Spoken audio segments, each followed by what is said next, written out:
มัสสิทวาระหันตาวรตาทิคุณาภิยุโตพระพุทธเจ้าประกอบด้วยคุณมีความประเสริฐแห่งอรหันตคุณเป็นต้นสุทาภิญาณกรุณาหิสัมมาคัตโตมีพระองค์อันด้วยพระญาณและพระกรุณาอันบริสุทธิ์โพเทสิโยสุชนะตังกัมรังวาสุโรพระองค์ใดทรงกระทำสนที่ดีให้เบิกบานด้วยอาทิธรรมบัวให้บานวันธามหังตมรณังศิรสาชิเนนทังข้าพเจ้าไหว้พระสินสีผู้บ่มีกิเลสพระองค์นั้นด้วยแห่งข้าพเจ้าพุทโธโยสัพพปานินังสารนังเขมาพุตตมังพระพุทธเจ้าพระองค์ใดเป็นสารณะอันเกษมสูงของสัตว์ทั้งหลายปาธมาดุสติทานังวันทาพิตังสิเรนะหังข้าพเจ้าไหว้พระพุทธเจ้าพระองค์นั้นอันเป็นที่ตั้งแห่งความระลึกองค์ที่หนึ่งด้วยหัวแห่งข้าพเจ้าพุทธาสาสามิทาโสวาพุทโธเม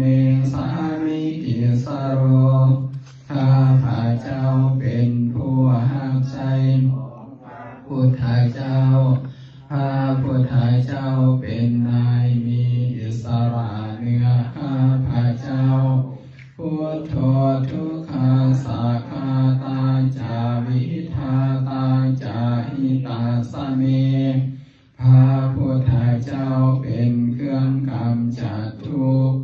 และทรงไว้ซึ่งประโยชน์แก่ข้าพเจ้าพุทธาสาหังนิยาเทมิสาริรัญชีวิตัญจิทังข้าพเจ้ามอบกายถวายชีวิตนี้แด่พระพุทธเจ้าวันทันโตหังจาริสามิพุทธาเสวสุโพธิตังข้าพเจ้าผู้ไว้อยู่จากประพฤติตามซึ่งความตรัสสรู้ดีของพระพุทธเจ้านาทิเมอัญญังพุทโธเมสารนังวรังสารณะอื่นของข้าพเจ้าบ่มีพระพุทธเจ้าเป็นสารณะอันประเสริฐของข้าพเจ้าเฮเตนะสัจวะเชนะวัฏฐายังสาธุสาสเนด้วยการกล่าวคำสัตย์นี้ข้าพเจ้าพึงเจริญในพระศาสนาของพระศาสดาพุทธังเมวันทมาเนนะยังปุญญังปัสสุตังอิทาข้าพเจ้าผู้ไว้อยู่ซึ่งพระพุทธเจ้าได้ผลไขว้ในบัดนี้สัพเพปิอันตรายาเมมาหิสุงตัสสะเตชะสาอันตรายทั้งปวงอย่าได้มีแก่ข้าพเจ้าด้วยเดชแห่งบุญอันกายนวาจายาวาเจตาสาวาด้วยกายก็ดีด้วยวาจาด้วยใจก็ดีพุทเทกุกัมมังปะกตังมยายังกรรมหน้าที่เตียนนั้นใดที่ข้ากระทำแถวในพระพุทธเจ้าพุทโธปฏิคันหาตุอัจจยันตังขอพระพุทธเจ้า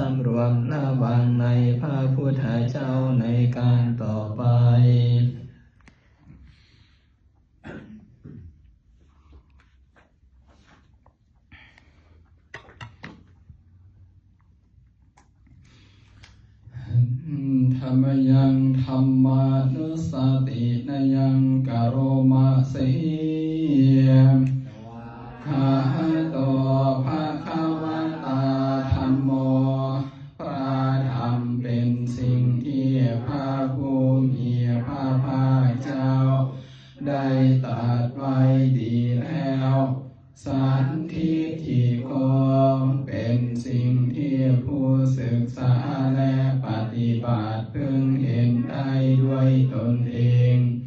อาการิโกเป็นสิ่งที่ปฏิบัติได้และให้ผลได้บ่จำกัดการเอหิปัสสิโกเป็นสิ่งที่ควรกล่าวกับผู้อื่นว่าท่านจงมาเบิ่งเถิดโอปานายิโกเป็นสิ่งที่ควรน้อมเข้ามาใส่ตัวปัจจตังเวทิตาโพวิญโยหิติเป็นสิ่งที่ผู้ได้สะพอตนดังนี้ธรรมยังธรรมาภิคิติงกโรมาเสขาตาตาทิคุณโยขาวาเสนาสยโยพระธรรมเป็นสิ่งที่ประเสริฐเพราะประกอบด้วยคุณคือความที่พระผู้มีพระภาคเจ้าตรัสไว้ดีแล้วเป็นต้นโยมัคคาภากาปริยัติวิโมคาเพโทเป็นธรรมอันจำแนกเป็นมรรคผลปริยัติได้นิพพานโมกุโรกาปตันนาตถาธาริธารีเป็นธรรมที่ทรงไว้ซึ่งผู้ทรงธรรมจากการตกไปสู่โลกที่ชั่วพันธามหังตามหารังวรธรรมเมตังข้าพระเจ้าไว้พระธรรมอันประเสริฐนั้นอันเป็นเครื่องกำจัดเสียซึ่งความมืดธัมโมโยสัพพปานินังสารนังเขมะมุตตมังพระธรรมใดเป็นสารณะสุดของสัตว์ทั้งหลายทุติยานุสติฐานังวันทามิตังสิเรนะหังข้าพระเจ้าไว้พระธรรมอันเป็นที่ตั้งแห่งความระลึกองค์ที่สองด้วยหัวแห่งข้าพระเจ้าธรรมสาสามิทาโสวาธัมโมเมสามิกิสโรข้าพระเจ้าเป็นผู้หักใส่ของพระธรรมพระธรรมเป็นนายมีอิสระเหนือข้าพระเจ้าธัมโมทุกขาสัคคาตาจาวิหาตาจาหิตาสเมพระธรรมเป็นเครื่องกำจัดทุกข์และทรงไว้ซึ่งประโยชน์แก่ข้าพระเจ้าธรรมสาหังนิยาเทมินิรันเชียวิตันจิทังข้าพระเจ้ามอบกายถวายชีวิตนี้แด่พระธรรมวันทันโตหังจาริสามิธรรมเสวะสุธรรมตังข้าพระเจ้าผู้ไว้อยู่จากประพฤติตามซึ่งความเป็นธรรมดีของพระธรรมนาทิเมสารนังอัญญังธัมโมเมสารนังวรังสารณะอื่นของข้าพระเจ้าบ่มีพระธรรมเป็นสารณะอันของข้าพระเจ้าเหเตนะสัจวัสเสนาวัฏยังสาธุสัสเนด้วยการกล่าวคำสัตย์นี้ข้าพระเจ้าพึงเจริญในพระศาสนาของพระศาสดาธัมมังเมวันธมาเนนะยังปุญญังปัสสุตังอิทาข้าพระเจ้าผู้ไว้อยู่ซึ่งพระธรรมได้ขนขวายในบัดนี้สาเพปิอันตรายามิมา หิสุงตาสเตชะสาอันตรายทั้งปวงอย่าได้มีแก่ข้าพระเจ้าด้วยเดชแห่งบุญทานกายนวาจาวาเจตสาวาด้วยกายก็ดีด้วยวาจาก็ดีด้วยใจก็ดีธรรมเมกุกัมมังปะกะตังพยายังกรรมหน้าที่เตียนอันใดที่ข้าพระเจ้ากระทำแล้วในพระธรรมธัมโมปฏิคันหาตัวชยันตังขอพระธรรมจงโหซึ่งโทษล่วงเกินอันหันการันตะเรสังวริตุงวะธรรมเมเพื่อการสำรวมระวังในพระธรรมในการต่อไป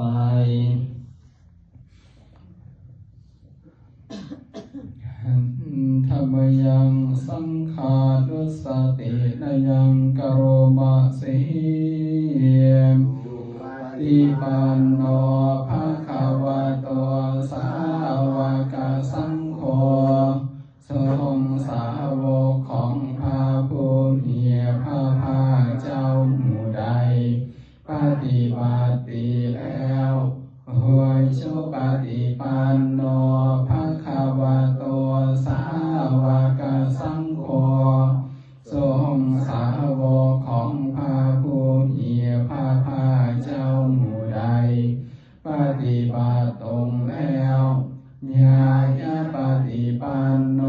ภะคะวะโตสาวกสังโฆทรงสาวกผู้มีพระภาคเจ้าหมู่ใดปฏิบัติเพื่อมูธรรมเป็นเครื่องออกจากทุกข์แล้วสามีจิปฏิปันโนภะคะวะโตสาวกสังโฆทรงสาวกของพระผู้มีพระภาคเจ้าหมู่ใดปฏิบัติสมควรแล้วยะทิทางได้แก่บุคคลเหล่าที่คือจาตาริปุริสายุคานิปุริสาบุคลาผู้แห่งบุรุษจิตผู้นับเรียงตัวบุรุษได้แปดบุรุษเฮสาภะคะวะโตสาวกสังโฆนั่นแหละสงฆ์สาวกของพระผู้มีพระภาคเจ้าหาหุนายโยเป็นสมควรแก่สักการะที่นำมาบูชาปาหุนายโยเป็นสมควรแก่สักการะที่จัดไว้ต้อนรับทักขินายโยเป็นผู้ควรหักทักขินาทานอัญชลีกรานิโยเป็นผู้ที่บุคคลทั่วไปอัญชลีอนุตตรังปุญญเขตังโลกัสสาติเป็นเนื้อนาบุญของโลกบ่มีนาบุญอื่นยิ่งกว่าดังนี้ธรรมยังสังฆาภิคิติงกโรมาสิธัมมะโสโสปฏิปฏิคุณาทิยุโตพระสงฆ์ที่เกิดโดยพระสัทธรรมประกอบด้วยคุณมีความปฏิบัติดีเป็นต้นโยธาภิโทอริยปุคคลาสังฆาเสโทเป็นหมู่แห่งพระอริยอันประเสริฐแปดจำพวกสีราธิธรรมมหาปภราสัญญกายจิตโตมีกายและจิตอันอาศัยธรรมมีศีลเป็นต้นอันบวรวันธามหังตปริยานาคนัง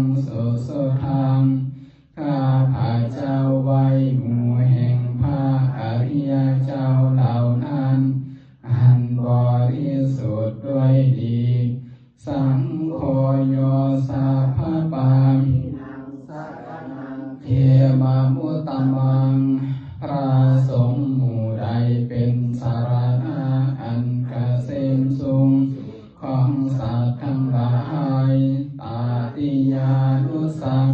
ทานังวันทามิตังสิเรนะหังข้าพระเจ้าไว้พระสงฆ์หมู่นั้น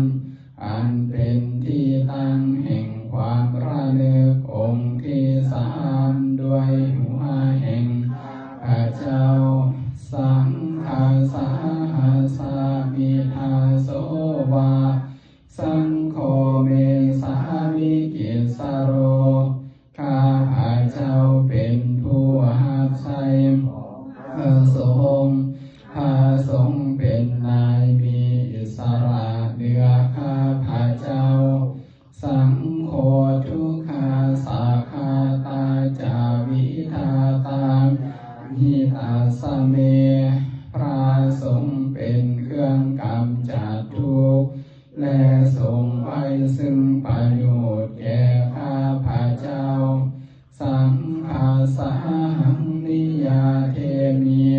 สาธิรัญชีวิตัญจิทัง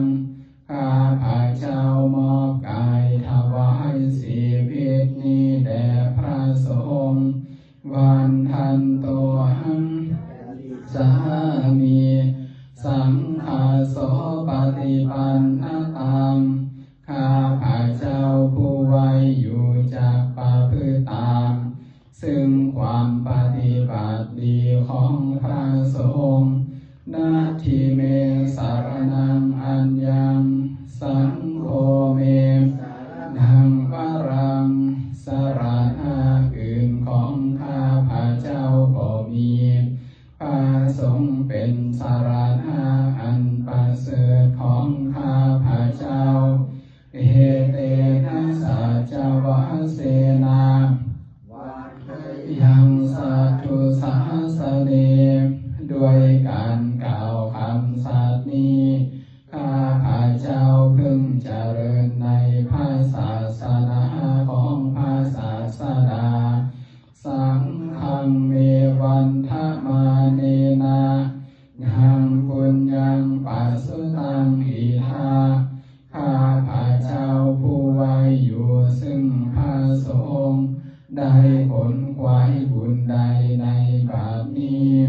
สาเพปิอันตรายาเมมาหิสุงตัสสะเตชะสาอันตรายทางปวงแก่ข้าพระเจ้าด้วยเดชแห่งบุญอันกายเยนะวาจายวาจิตาสาวาด้วยกายก็ดีด้วยวาจาก็ดีด้วยใจก็ดีสังเคหุกัมมังมะยายังกรรมหน้าที่เตียนอันใดที่ข้าพระเจ้ากระทำแล้วในพระสงฆ์สังโฆปฏิคันหาตัวจยันตังขอพระสงฆ์จงโอซึ่งโทษล่วงเกินนั้น การันตะเรสังวริตุงวาสังเคเพื่อการสำรวมระวังในพระสงฆ์ในการต่อไป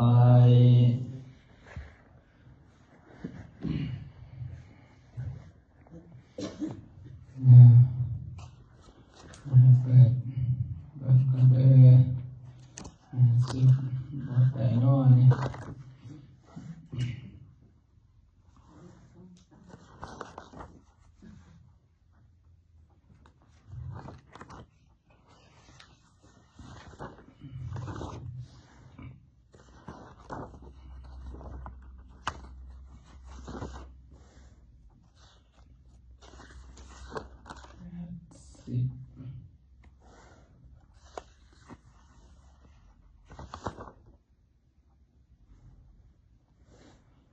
เปิดหนังสือไปหน้าที่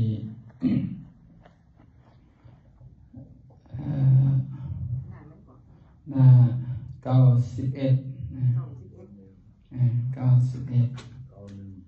หน้า91เนาะ91มันฟังยาก91เนาะฟังง่าย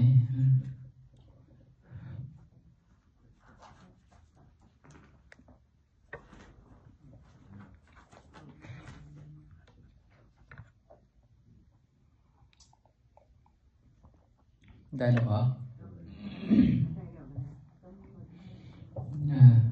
91อายตนะปัปภะเนี่ยฟังเอานะแม่ขาวพ่อขาวอายตนะแปลว่าอีหยังธรรมยังอายตนะปัปภะปาทังพนามาเสปารังภิกขเวภิกขุภิกขุทั้งหลายอีกข้อหนึ่งมีอยู่ธัมเมสุธัมมานุปัสสิวิหารติภิกขุพิจารณาเห็นธรรมในธรรมอยู่สาโสอาสาติกาภาหิเรสุอายตาเนสุคืออายตนะภายในและภายนอก6ประการกาทันจะภิกขเวภิกขุธัมเมสุธัมมานุปัสสิวิหารติภิกขุทั้งหลายภิกขุพิจารณาเห็นธรรมในธรรมอยู่สาโสอาสาติกาภาหิเรสุอายตาเนสุญาตานาภายในและภายนอก6เป็นอย่างใด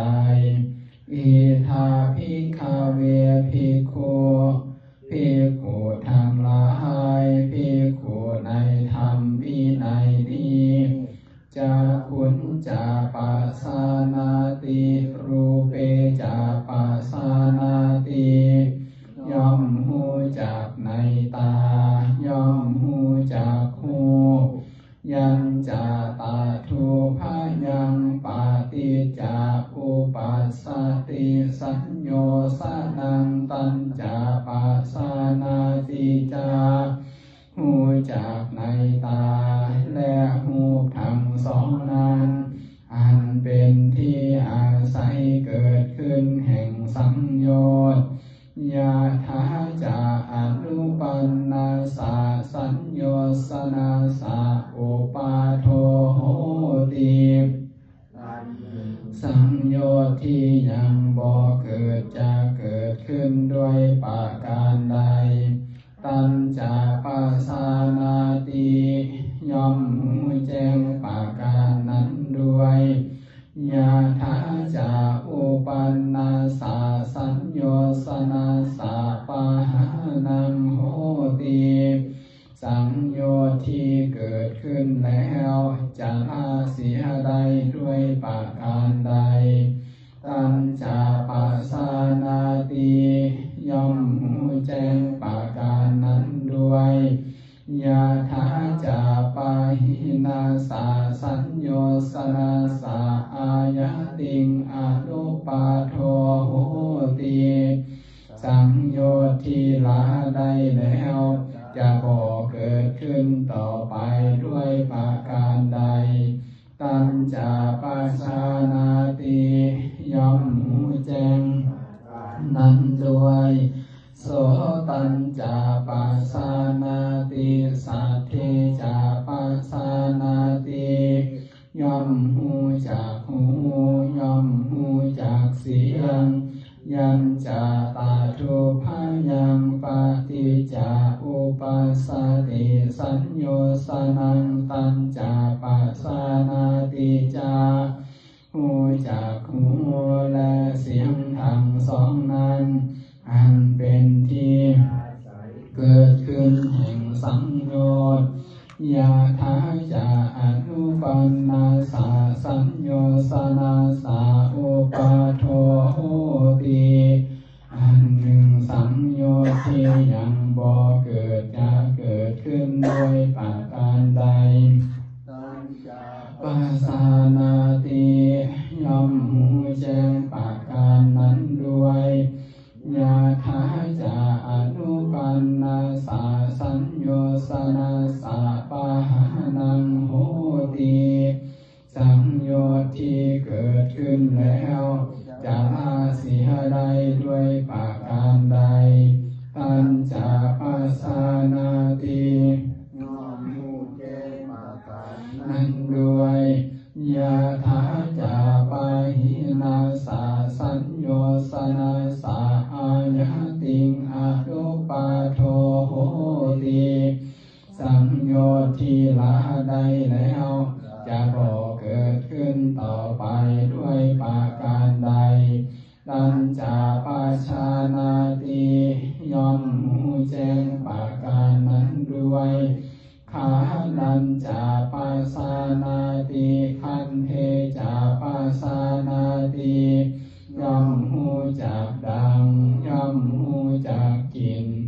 ยัญจาตาโทพยังปาติจาอุปัสสติสัญโยสนังตัญจามนาติจาหูจากดังและกินทั้งสองนั้นอันเป็นที่อาศัยเกิดขึ้นแห่งสังโยชน์ยาถาจาอนุปันนาสาสัญโยสนาสาอุปาโทโหติอันหนึ่งสังโยชน์ที่ยังบ่เกิดจะเกิดขึ้นด้วยประการใดตัญจาปัชานาติย่อมหูแจ้งประการนั้นด้วยยาถาจาอุปันนาสาสัญโยสนาสาปะหานังโหติที่เกิดขึ้นแล้วจะละเสียใดด้วยประการใดตัญจาปัสสานาติย่อมหูแจ้งประการนั้นด้วยยาถาจาปาหินาสาสัญโยสนาสาอายติงอนุปาโทโหติสังโยชน์ที่ละได้แล้วจะบ่เกิดขึ้นต่อไปด้วยประการใดตัญจาปัชชานาติย่อมหูแจ้งประการนั้นด้วยสีวาหินจาปัสสานาติราเสจาปัสสานาติย่อมหูจากลิ้นย่อมหูจากรสยัญจาตาโทพยังปาติจาอุปัสสตินังตัญจาปัสสานาติจาหูจากลิ้นและรสทั้งสองนั้นอันเป็นที่อาศัยเกิดขึ้นแห่งสังโยชน์ยาถาจาอนุปันนาสาสัญโยสนาสาอุปาโทโหติอันหนึ่งสังโยชน์ที่ยังบ่เกิดจะเกิดขึ้นด้วยประการใดตัญจาปัชชานาติย่อมหูแจ้งนั้นด้วยยาถาจาอุปันนาสาสัญโยสนาสาปะหานังโหติสังโยชน์ที่เกิดขึ้นแล้วจะละเสียใดด้วยประการใดตัญจาปัชชานาติย่อมหูแจ้งประการนั้นด้วยยาถาจาปาหินาสาสัญโยสนาสาอายติงอนุปาโทโหติสังโยชน์ที่ละได้แล้วจะบ่เกิดขึ้นต่อไปด้วยประการใดตัญจาปัชชานาติย่อมหูแจ้งประการนั้นด้วยกายัญจาปัสสานาติโพธาเพจาปัสสานาติจากกายย่อมหูจากสิ่งที่ถูกต้องด้วยกายยัญจาตาโทพยังปาติจาอุปัสสติสัญโยสนังตัญจาปัสสานาติจาหูจากกายและสิ่งที่ถูกต้องด้วยกายทั้งสองนั้นอันเป็นที่อาศัยเกิดขึ้นแห่งสังโยชน์ยาถาจาอนุปันนาสาสัญโยสนาสาอุปาโทโหติอันหนึ่งสังโยชน์ที่ยังบ่เกิดจะเกิดขึ้นด้วยประการใดตัญจาปัชชานาติย่อมหูแจ้งนั้นด้วยยาถาจาอุปันนาสาสัญโยสนาสาปะหานังโหติสังโยชน์ที่เกิดขึ้นแล้วจะละเสียใดด้วยประการใดตัญจาปัชชานาติย่อมหูแจ้งประการนั้นด้วยยาถาจาปาหินาสาสัญโยสนาสาอายติงอนุปาโทโหติสังโยชน์ที่ละ ใดแล้วจะบ่เกิดขึ้นต่อไปด้วยประการใดตัณจาปัสสานาติย่อมหูแจ้งประการนั้นด้วยมานัญจาปัสสานาติธัมเมจาปัสสานาติจากใจย่อมหูจากธรรมารมณ์ยัญจาตาทุพยังปฏิจจอุปัสสติสัญโยสนังตัญจาปัสสานาติจาหูจากใจและธรรมารมณ์ทั้งสองนั้นอันเป็นที่อาศัยเกิดขึ้นแห่งสังโยชน์ยะถาจาอนุปันนาสาสัญโยสนาสาอุปาโทโหติอันหนึ่งสังโยชน์ที่ยังบ่เกิดจะเกิดขึ้นด้วยประการใดปัสสานาติย่อมหูแจ้งประการนั้นด้วยยะถาจาอุปันนาสาสัญโยสนาสาปาหานังโหติสังโยชน์ที่เกิดขึ้นแล้วจะละเสียได้ด้วยประการใดตัณจาปัสสานาติย่อมหูแจ้งประการนั้นด้วยยะถาจาปาหินาสาสัญโยสนาสาอายติงอนุปาโทโหติสังโยชน์ที่ละได้แล้วจะบ่เกิดขึ้นต่อไปด้วยประการใดตัณจาปัชชานาติย่อมหูแจ้งนั้นด้วยอิติอาสาตังวาธัมเมสุธัมมานุปัสสิวิหารติด้วยอาการอย่างนี้ภิกขุพิจารณาเห็นธรรมในธรรมภายในด้วยพาหิทาวาธัมเมสุธัมมานุปัสสิวิหารติพิจารณาเห็นธรรมในธรรมภายนอกด้วยอาสาตาภาหิทาวาธัมเมสุธัมมานุปัสสิวิหารติพิจารณาเห็นธรรมในธรรมทั้งภายในและภายนอกด้วยสมุทัยธัมมานุปัสสิวาธัมเมสุวิหารติพิจารณาเห็นธรรมคือความเกิดขึ้นในธรรมด้วยยะธัมมานุปัสสิวาธัมเมสุวิหารติพิจารณาเห็นธรรมคือความเสื่อมไปในธรรมด้วย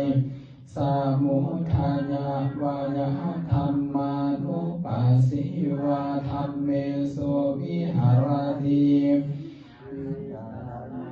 เห็นธรรมทั้งความเกิดขึ้นและเสื่อมไปในธรรมด้วย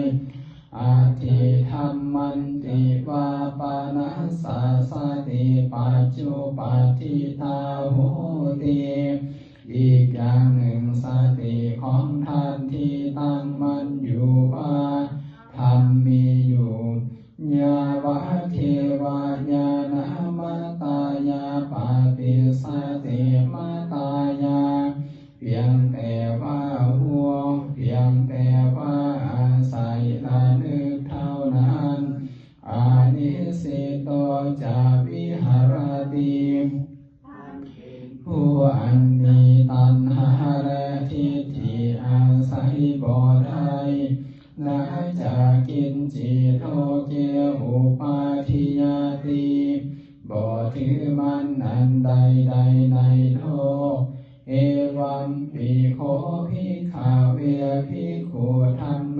สุธัมมานุปัสสิวิหารติอย่างนี้แลภิกขุชื่อว่าพิจารณาเห็นธรรมในธรรมสาโสอาสา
บริสุ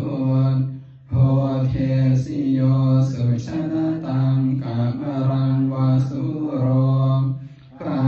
องค์ใดทรงกระทำสนที่ดีให้เบิกบานด้วยอาทิธรรมบัวให้บานวันธามหังตมรนังศิราสาชิเนนทังข้าพเจ้าไหว้พระสิงห์สีผู้บ่มีกิเลสพระองค์นั้นด้วยแห่งข้าพเจ้าพุทโธโยสัพพปานินังสารนังเขมาพุตตมังพระพุทธเจ้าพระองค์ใดเป็นสารณะอันเกษมสูงของสัตว์ทั้งหลายปาธมาดุสติทานังวันทาพิตังสิเรนะหังข้าพเจ้าไหว้พระพุทธเจ้าพระองค์อันเป็นที่ตั้งแห่งความระลึกองค์ที่หนึ่งด้วยหัวแห่งข้าพเจ้าพุทธาสาสามิทาโสวาพุทโธเมสามิติสโรข้าพเจ้าเป็นผู้หักใจพุทธเจ้าพระพุทธเจ้าเป็นนายมีอิสระเหนือข้าพเจ้าพุทโธทุกขาสาคาตาจาวิทาตาจาหิตาสเมพระพุทธเจ้าเป็นเครื่องกำจัดทุกข์และทรงไว้ซึ่งประโยชน์แก่ข้าพเจ้าพุทธาสาหังนิยาเทมิสาริรัญชีวิตันจิทัง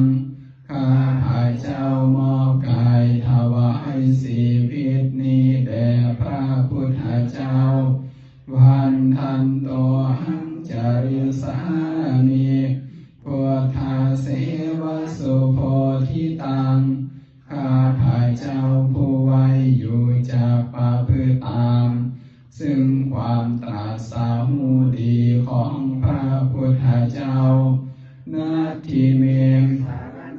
อัญญังพุทโธเมสารนังวรังสารณะอื่นของข้าพเจ้าบ่มีพระพุทธเจ้าเป็นสารณะอันประเสริฐของข้าพเจ้าเหเตนะสัจวัชเชนะวัฏยังสาธุสาสเนด้วยการกล่าวคำสัตย์นี้ข้าพเจ้าพึงเจริญในพระศาสนาของพระศาสดา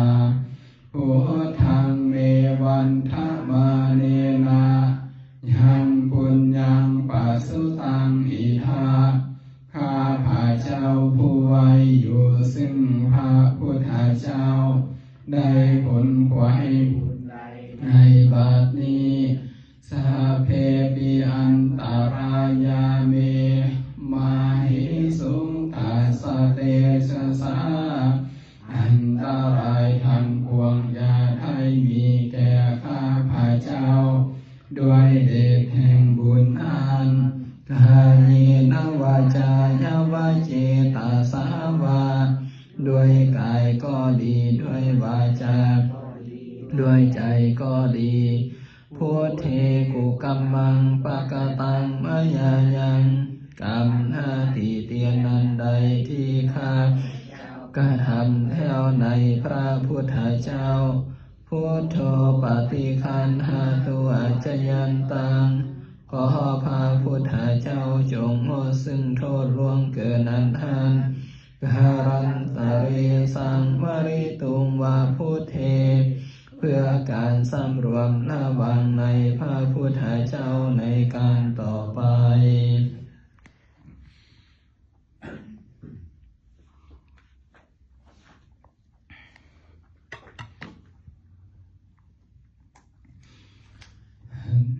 ธรรมยังธรรมานุสตินยังกโรมาสี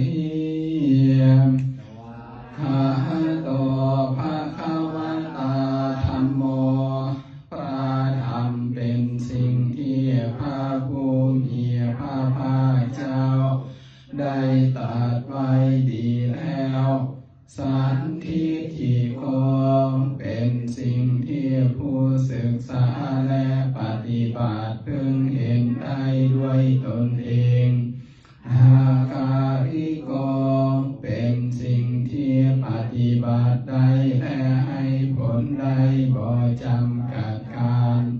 เอหิปัสสิโกเป็นสิ่งที่ควรกล่าวกับผู้อื่นว่าท่านจงมาเบิ่งเถิดโอปานายิโกเป็นสิ่งที่ควรน้อมเข้ามาใส่ตัวปาจาตังเวทิตาโพวิญโยหิติเป็นสิ่งที่ผู้ได้สาพอตนดังเอียนธรรมยังธรรมาภิกิติงกโรมาเสยขาตาตาทิคุณโยขาปะเสนาสยโยพระธรรมเป็นสิ่งที่ประเสริฐเพราะประกอบด้วยคุณคือความที่พระผู้มีพระภาคเจ้าตรัสไว้ดีแล้วเป็นต้นโยมังคาภากาปริยติวิโมคาเพโทเป็นธรรมอันจำแนกเป็นมรรคผลปริยัติได้นิพพานโมกุโรกาปาตนาตถาธาริธารีเป็นธรรมที่ทรงไว้ซึ่งผู้ทรงธรรมจากการตกไปสู่โลกที่สัววันธรรมหังตามหารังวรธรรมเมตังข้าพระเจ้าไว้พระธรรมอันประเสริฐนั้นอันเป็นเครื่องกำจัดเสียซึ่งความมืดธัมโมโยสัพพปานินังสารนังเขมะมุตตมังพระธรรมใดเป็นสารณะสุดของสัตว์ทั้งหลายทุติยานุสติฐานังวันทามิตังสิเรนะหังข้าพระเจ้าไว้พระธรรมอันเป็นที่ตั้งแห่งความระลึกองค์ที่สองด้วยหัวแห่งข้าพระเจ้าธรรมสาสามิทาโสวาธัมโมเมสามิกิสโรข้าพระเจ้าเป็นผู้หักใส่ของพระธรรมพระธรรมเป็นนายมีอิสระเหนือข้าพระเจ้าธัมโมทุกขาสักขาตาจาวิหาตาจาหิตาสเมพระธรรมเป็นเครื่องกำจัดทุกข์และทรงไว้ซึ่งประโยชน์แก่ข้าพระเจ้าธรรมสาหังนิยาเทมินิรันเชียวิตันจิทังข้าพระเจ้ามอบกายถวายชีวิตนี้แด่พระธรรมวันทันโตหังจาริสามิธรรมเสวะสุธรรมตังข้าพระเจ้าผู้ไว้อยู่จากประพฤติตามซึ่งความเป็นธรรมดีของพระธรรมนาทิเมสารนังอัญญังธัมโมเมสารนังวรังสารณะอื่นของข้าพระเจ้าบ่มี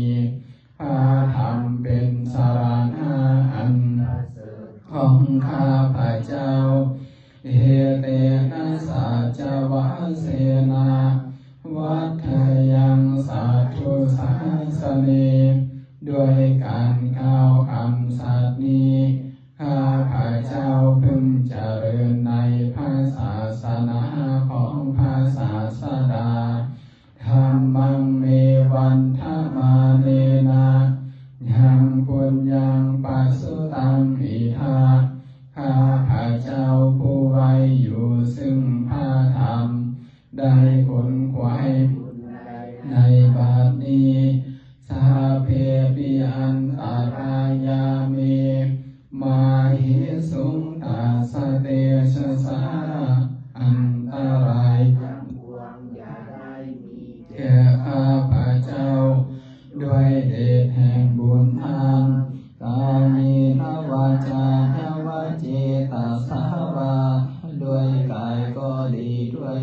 จาด้วยใจก็ดีธรรมเมขุกัมมังปัจจตังพยายังกรรมหน้าที่เตียนอันใดพระเจ้ากระทำแล้วในพระธรรมธัมโมปฏิคันหาตัวจยันตังขอพระธรรมจงโหซึ่งโทล่วงเกินอันหันการันตเรสังไว้ตุงวัฏธรรมเมเพื่อการสำรวมระวังในพระธรรมในการต่อไป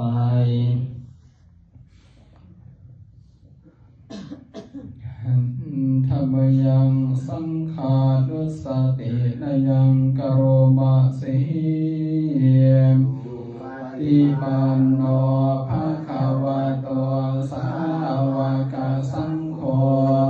ทรงสาวกของพระผู้มีพระภาคเจ้าหมู่ใดปฏิบัติดีแล้วหัวชุปฏิปันโนภะคะวะโตสาวกสังโฆทรงสาวกของพระผู้มีพระภาคเจ้าหมู่ใดปฏิบัติตรงแล้วญาญาปฏิปันโนภะคะวะโตสาวกสังโฆทรงสาวกผู้มีพระภาคเจ้าหมู่ใดปฏิบัติเพื่อมูธรรมเป็นเครื่องออกจากทุกข์แล้วสามีจิปฏิปันโนภะคะวะโตสาวกสังโฆทรงสาวกของพระผู้มีพระภาคเจ้าหมู่ใดปฏิบัติสมควรแล้วยะทิทางได้แก่บุคคลเหล่าที่คือจาตาริปุริสายุคานิปุริสาบุคลาผู้แห่งบุรุษจิตผู้นับเรียงตัวบุรุษได้แปดบุรุษเฮสาภะคะวะโตสาวกสังโฆนั่นแหละสงฆ์สาวกของพระผู้มีพระภาคเจ้าหาหุนายโยเป็นสมควรแก่สักการะที่นำมาบูชาปาหุนายโยเป็นสมควรแก่สักการะที่จัดไว้ต้อนรับทักขินายโยเป็นผู้ควรหักทักขินาทาน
สิเรนะ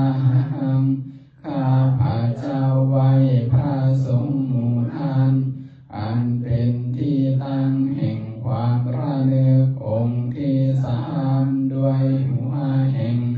พระเจ้าสังฆาสาหัสามิทาโสวาสังโฆเมสามิกิสโรข้าพระเจ้าเป็นผู้รับใช้พระสงฆ์พระสงฆ์เป็นนายมีอิสระเหนือข้าพระเจ้าสังโฆทุกขาสาคาตาจาวิทาตาหิตาสเมพระสงฆ์เป็นเครื่องกำจัดทุกข์และทรงไว้ซึ่งประโยชน์แก่ข้าพระเจ้าสังฆาสาหังนิยาเทมิสาริรัญชีวิตัญจิทังข้าพระเจ้ามอบกายถวายชีวิตนี้แด่พระสงฆ์วันทันโตหังสามีสังฆาโสปฏิปันนตังข้าพระเจ้าผู้ไว้อยู่จากประพฤติตาม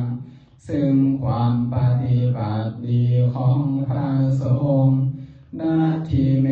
สารนังอัญญังสังโฆเมนังวรัง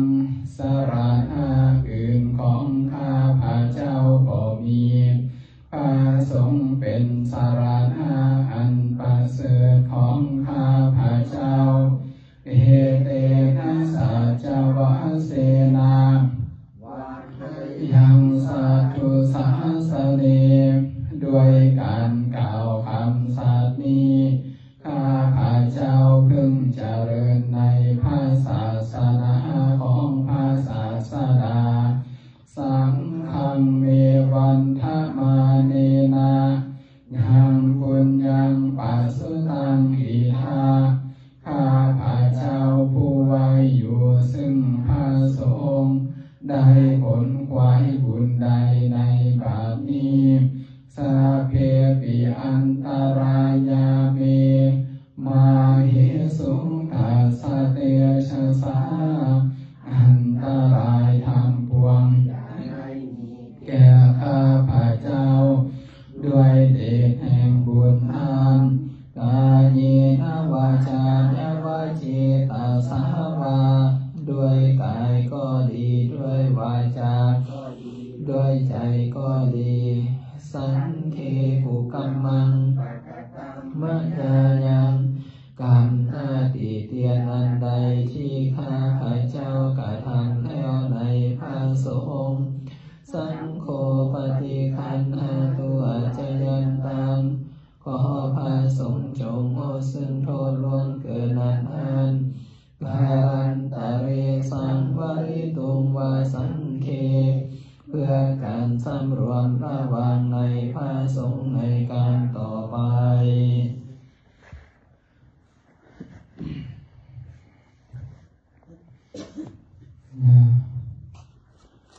เปิดก็เด้อสิบแต่น้อย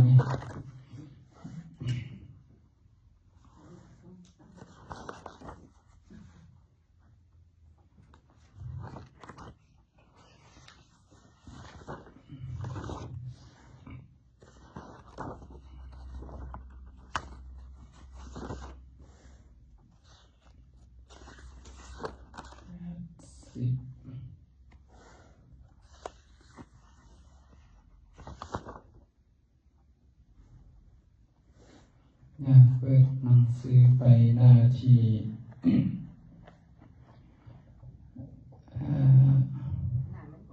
หน้า91 หน้า91เนาะ91มันฟังยาก91เนาะฟังง่าย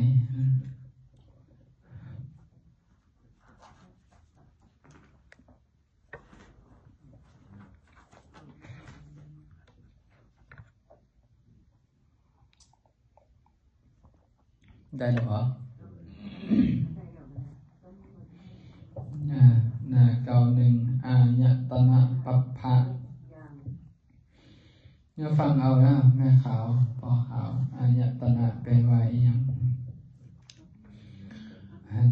ธรรมยังอายตนะปัปภะปาทังพนามาเสปารังภิกขเวภิกขุภิกขุทั้งหลายอีกข้อหนึ่งมีอยู่ธัมเมสุธัมมานุปัสสิวิหารติภิกขุพิจารณาเห็นธรรมในธรรมอยู่สาสุอาสาติกาภาหิเรสุอายตาเนสุคืออายตนะภายในและภายนอก6ประการกาทันจะภิกขเวภิกขุธัมเมสุธัมมานุปัสสิวิหารติภิกขุทั้งหลายภิกขุพิจารณาเห็นธรรมในธรรมอยู่สาสุอาสาติกาภาหิเรสุอายตาเนสุญาตานาภายในและภายนอก6เป็นอย่างใดอิทาภิกขเวภิกขุภิกขุทั้งหลายภิกขุในธรรมวินัยนี้จะขุนจะปัสสานาติรูเปจะปัสสานาติย่อมหูจักในตาย่อมหูจักหูยัญจะตาทุพยังปาติจาอุปัสสติสัญโยสนังตัญจะปัสสานาติจาหูจากในตาและหูทั้งสองนั้นอันเป็นที่อาศัยเกิดขึ้นแห่งสังโยชน์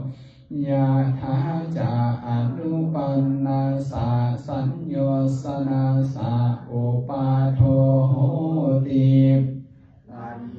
สังโยชน์ที่ยังบ่เกิดจะเกิดขึ้นด้วยประการใดตัญจะปัสสานาติย่อมหูแจ้งประการนั้นด้วยยะถาจะอุปันนาสาสัญโยสนาสาปะหานังโหติสังโยชน์ที่เกิดขึ้นแล้วจะละเสียได้ด้วยประการใดตัญจะปัสสานาติย่อมหูแจ้งประการนั้นด้วยยะถาจะปะหินาสาสัญโยสนาสาอายติงอนุปาโทโหติสังโยชน์ที่ละได้แล้วจะบ่เกิดขึ้นต่อไปด้วยประการใดตัญจะปัสสานาติย่อมหูแจ้งนั้นด้วยโสตัญจะปัสสานาติสัทธิจะปัสสานาติย่อมหูจากหูย่อมหูจากเสียงยัญจะตาทุพยังปฏิจจอุปัสสติสัญโยสนังตัญจะปัสสานาติจาหูจากหูและเสียงทั้งสองนั้นอันเป็นที่เกิดขึ้นแห่งสังโยชน์ยะถาจะอนุปันนาสาสัญโยสนาสาอุปาโทโหติอันหนึ่งสังโยชน์ที่ยังบ่เกิดจะเกิดขึ้นด้วยประการใดปัสสานาติย่อมหูแจ้งประการนั้นด้วยยะถาจะอนุปันนาสาสัญโยสนาสาปะหานังโหติสังโยชน์ที่เกิดขึ้นแล้วจะละเสียได้ด้วยประการใดตัญจะปัสสานาติย่อมหูแจ้งประการนั้นด้วยยะถาจะปะหินาสาสัญโยสนาสาอายติงอนุปาโทโหติสังโยชน์ที่ ละได้แล้วจะบ่เกิดขึ้นต่อไปด้วยประการใดตัณจาปัชานาติย่อมรู้แจ้งประการนั้นด้วยขันธัญจาปัสสานาติขันเทจาปัสสานาติย่อมรู้จักดังย่อมรู้จักกินยังจาตาโทภายังปาติจาอุปัสสติสัญโยสนังตัญจานาติจารู้จักดังและกินทั้งสองนั้นอันเป็นที่อาศัยเกิดขึ้นแห่งสังโยชน์ยาถาจาอนุปันนาสาสัญโยสนาสาอุปาโทโหติอันหนึ่งสังโยชน์ที่ยังบ่เกิดจะเกิดขึ้นด้วยประการใดตัณจาปัชานาติย่อมรู้แจ้งประการนั้นด้วยยาถาจาอุปันนาสาสัญโยสนาสาปะหานังโหติที่เกิดขึ้นแล้วจะละเสียได้ด้วยประการใดตัณจาปัสสานาติย่อมรู้แจ้งประการนั้นด้วยยาถาจาปาหินาสาสัญโยสนาสาอายติงอนุปาโทโหติสังโยชน์ที่ละได้แล้วจะบ่เกิดขึ้นต่อไปด้วยประการใดตัณจาปัชชานาติย่อมรู้แจ้งประการนั้นด้วยสีวาหินจาปัสสานาติราเสจาปัสสานาติย่อมรู้จักลิ้นย่อมรู้จักรสยัญจาตาทุพายังปาติจาอุปัสสตินังตัญจาปัสสานาติจารู้จักลิ้นและรสทั้งสองนั้นอันเป็นที่อาศัยเกิดขึ้นแห่งสังโยชน์ยาถาจาอนุปันนาสาสัญโยสนาสาอุปาโทโหติอันหนึ่งสังโยชน์ที่ยังบ่เกิดจะเกิดขึ้นด้วยประการใดตัณจาปัชชานาติย่อมรู้แจ้งนั้นด้วยยาถาจาอุปันนาสาสัญโยสนาสาปะหานังโหติสังโยชน์ที่เกิดขึ้นแล้วจะละเสียได้ด้วยประการใดตัณจาปัชชานาติย่อมรู้แจ้งประการนั้นด้วยยาถาจาปาหินาสาสัญโยสนาสาอายติงอนุปาโทโหติสังโยชน์ที่ละได้แล้วจะบ่เกิดขึ้นต่อไปด้วยประการใดตัณจาปัชชานาติย่อมรู้แจ้งประการนั้นด้วยกายัญจาปัสสานาติโพธาเพจาปัสสานาติจากกายย่อมรู้จากสิ่งที่ถูกต้องด้วยกายยัญจาตาทุพายังปาติจาอุปัสสติสัญโยสนังตัญจาปัสสานาติจารู้จากกายและสิ่งที่ถูกต้องด้วยกายทั้งสองนั้นอันเป็นที่อาศัยเกิดขึ้นแห่งสังโยชน์ยาถาจาอนุปันนาสาสัญโยสนาสาอุปาโทโหติอันหนึ่งสังโยชน์ที่ยังบ่เกิดจะเกิดขึ้นด้วยประการใดตัณจาปัชชานาติย่อมรู้แจ้งนั้นด้วยยาถาจาอุปันนาสาสัญโยสนาสาปะหานังโหติสังโยช ชน์ที่เกิดขึ้นแล้วจะละเสียได้ด้วยประการใดตัณจาปาชานาติย่อมหูแจ้งประการนั้นด้วยยาถาจาปาหินาสาสัญโยสนาสาอายะติงอนุปาโทโหติสังโยชน์ที่ละได้แล้วจะบ่เกิดขึ้นต่อไปด้วยประการใดตัณจาปาสานาติย่อมหูแจ้งประการนั้นด้วยมานัญจาปาสานาติธัมเมจาปาสานาติจากใจ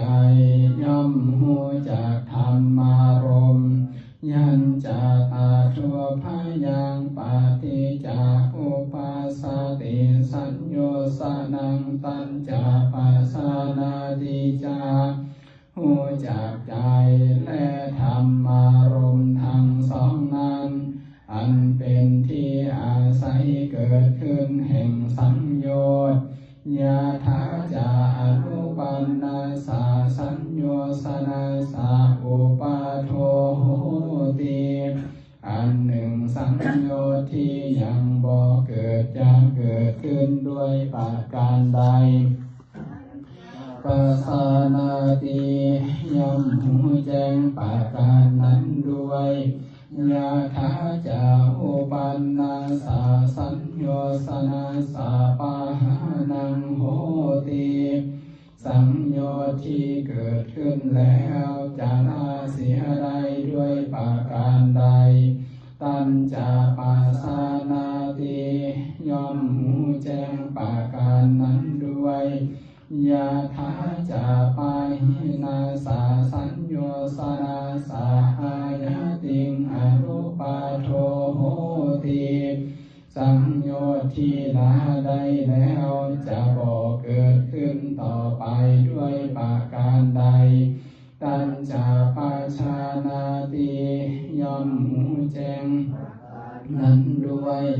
อิติอาสาตังวาธัมเมสุธัมมานุปัสสิวิหารติ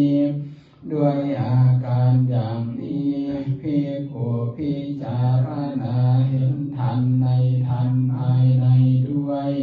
พาหิทาวาธัมเม